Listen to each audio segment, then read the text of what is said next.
the Pick-6 podcast with E-Rose. My name is Eli Roseberry. I am your host. You can call me E-Rose. That's my nickname. And I am so excited for this podcast, everything that we have in store. We're going to be uploading each and every week. At Pick-6 podcast, we pick the best 6 games of the week, the most intriguing 6 games of the week in the college football world. We break them down, analyze them, preview them, and at the end, we're going to make our picks. I also want to encourage you, stay tuned for our bonus pick at the end of the show tonight. Just like when you score a touchdown in football, there's an extra point. Each episode, we're going to be giving an extra pick.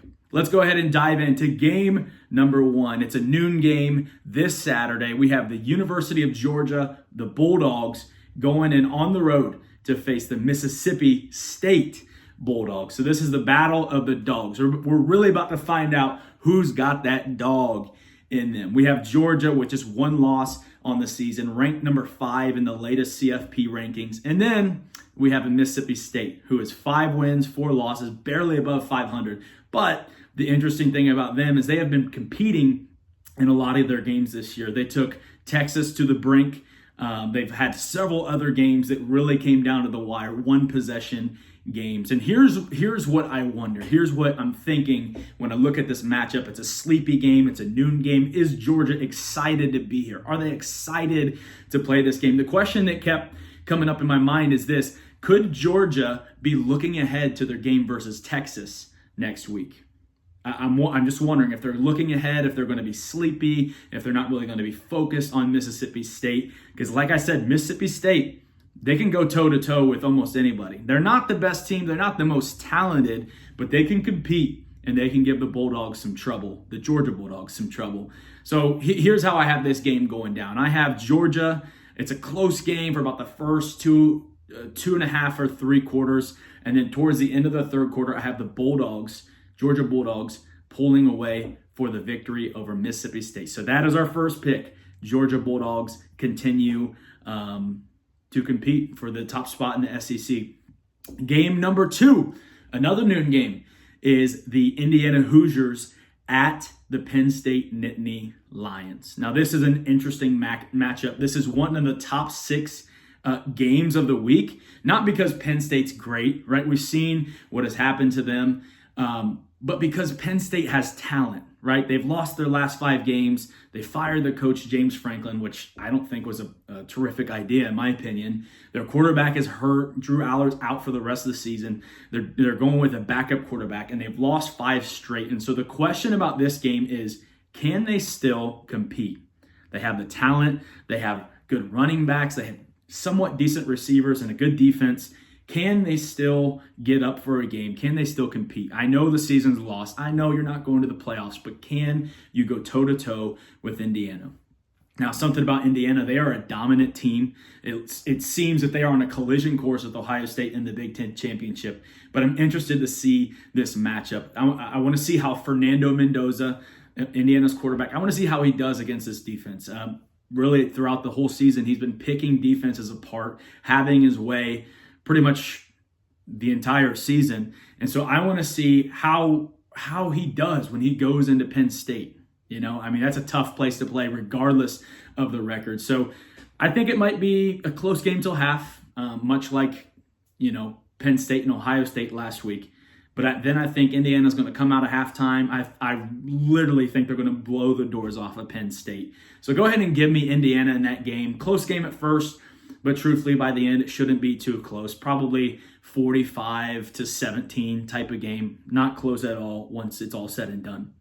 Game number 3, we have the BYU Cougars, undefeated, number 7 ranked team in the CFP rankings, at Texas Tech. It is a noon game. This is going to be a great game. College game day is going to be here in town in Lubbock, Texas, for this game. So it's going to be a great matchup. I mean, Kirk Herbstreit on the call. It doesn't get much better than that. Now, what I think this is for each team is this is a statement game. Like this is a way that you can make yourself known and say to the rest of the college football world, you can say, watch out, I'm coming, we're here, and we're ready. We're ready to compete. This has some major playoff implications. I don't think whichever team loses this game is necessarily out of the playoff, but I think it is a time to make a statement and say, hey, we're here to stay, and we're here to snag a spot in the CFP. Now, I do see this game being a very hard-fought team. BYU has had a lot of close games this season. A lot, like 5 or 6 maybe. All one score, one possession games, and they've went through unscathed for all of their games. They're undefeated. They're 8-0. Texas Tech is 7-1. They've only lost one game, and that was to Arizona State.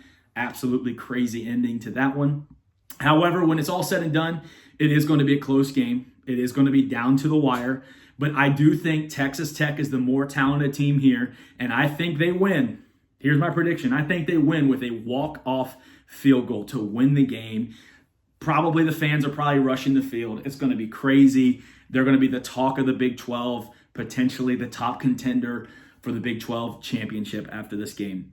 Let's go to our next game. We have the Texas A&M Aggies, ranked number 3 in the nation, undefeated, 8-0, and they are going on the road to the Missouri Tigers to face them. Now, Missouri is 6-2, sitting there with 2 losses. This is a 3:30 Eastern game, so this is going to be right in the middle of the afternoon. I'm excited to watch this after my Buckeyes play and see how this really unwinds, see how it goes down.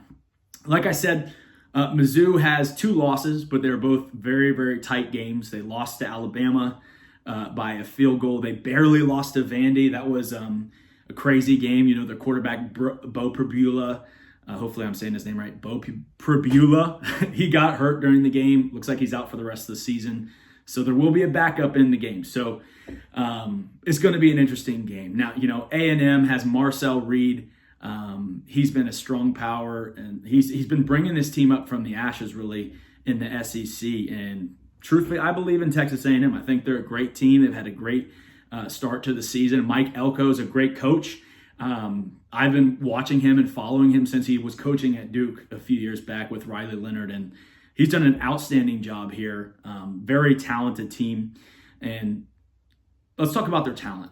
Okay, so although I believe A&M is a much more talented team than Mizzou and Eli Drinkowitz and their squad, I do think this is going to be a very, very close game. It's going to be a gritty game. This is at Mizzou. It's going to be on the road. It's going to be a crazy environment. It's going to be a very tough matchup for A&M.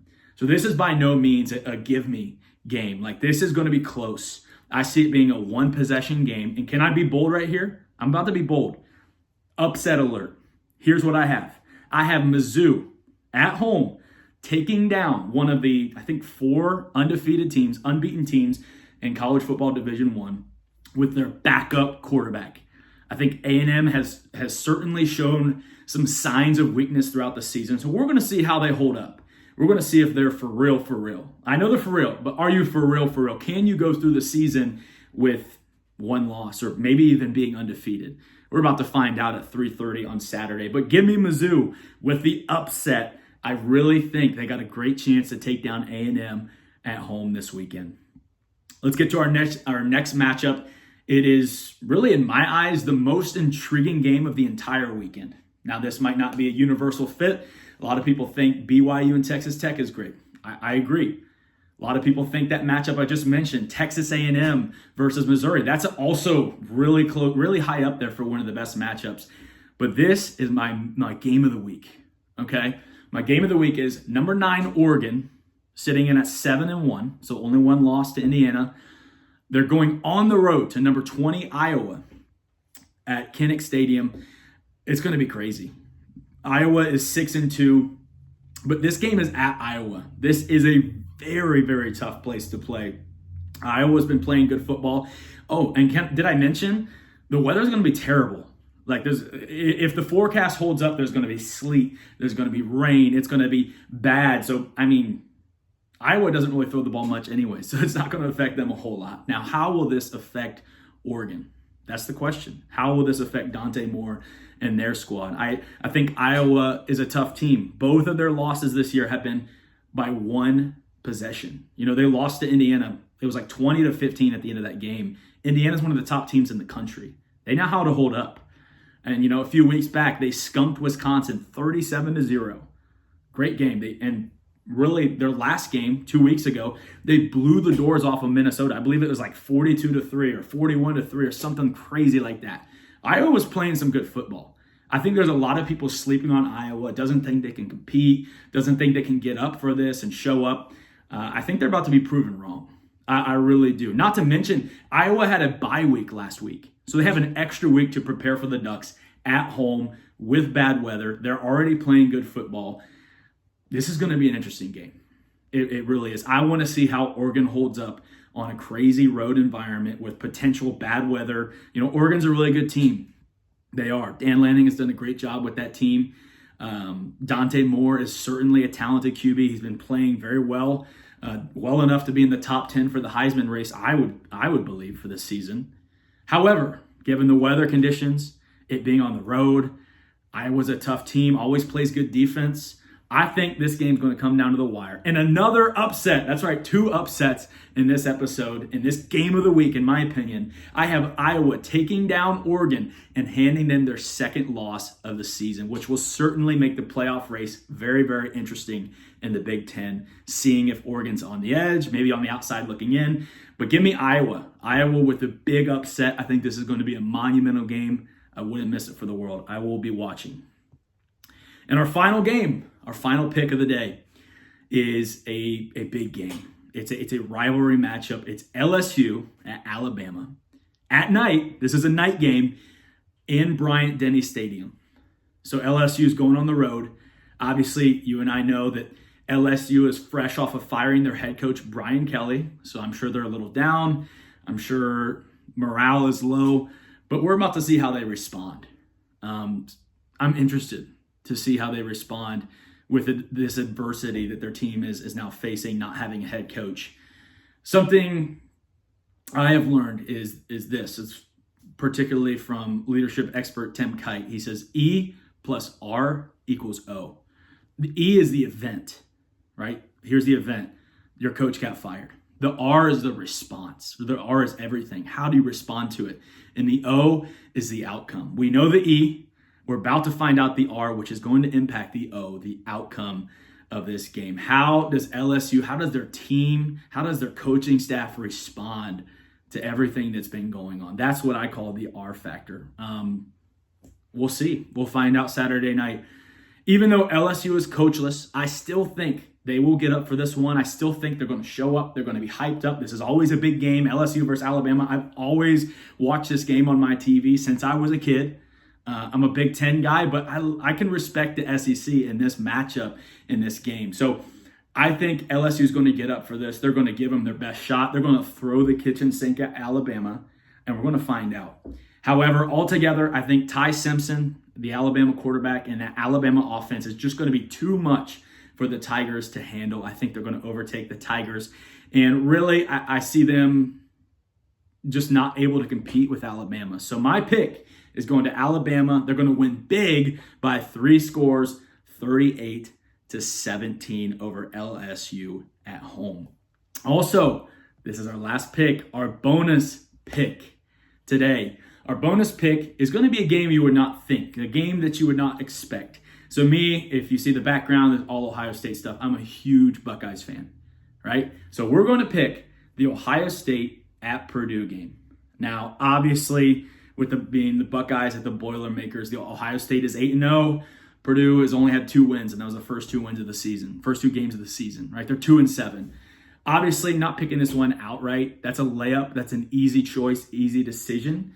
I'm going to pick the spread on this. I mean, Ohio State is clearly the team to beat in college football. Is there bias? Absolutely. Look on the walls in the background. There's bias in this. I love Ohio State. But, numbers don't lie. We're the defending national champions. We're, to me, the clear-cut best team. A very well-rounded team on offense and on defense. And our quarterback, Julian Sand, he's not getting enough love. He's not getting enough recognition. I personally think he's the Heisman frontrunner. He's got the best stats in the nation. He has not thrown an interception in 5 games. That's pretty impressive. He's faced some pretty solid defenses as well, especially in Big Ten play. So this is going to be an interesting game. However, I do see Ohio State covering the spread. Right now, the spread is sitting at 30.5 points. That's a big spread. That's a big margin. But I see Ohio State winning this one by a huge margin. I mean, Ohio State has been almost unbeatable on covering the spread this season. They covered the spread last week against Penn State, and pretty much almost every single game this year. There might be one or two where they didn't cover, if I'm remembering correctly, but they've done very, very well, even on big margins. So I think Ohio State will continue to rule. They'll keep that undefeated record as they stride towards facing the team up north, the Michigan Wolverines. We will see. But I'm picking the Buckeyes on the spread. They're absolutely going to blow Purdue out in their own stadium. I got the Buckeyes 41-3. So go ahead and pick that. I'm taking the spread, I'm taking the points, and I'm taking the Buckeyes. Well, that's going to do it for us here today. I just want to thank you guys so much for watching our launch episode of the Pick-6 podcast. I can't wait to be back with you all next week, not just for more picks, but next week we're going to be breaking down potential conference champions, playoff bracket analysis, and we'll be even making some more predictions on those games. Not just on the games, but on the playoff picture and what that looks like. We're also going to take a deep dive into the Heisman Trophy conversation, into the Heisman Trophy race, and see what that looks like. Well, that's going to do it for today. I am E. Rose. Shout out to my producer who helped set all this up, Caden Hall. And until we meet again, have an amazing weekend. Enjoy some college football games.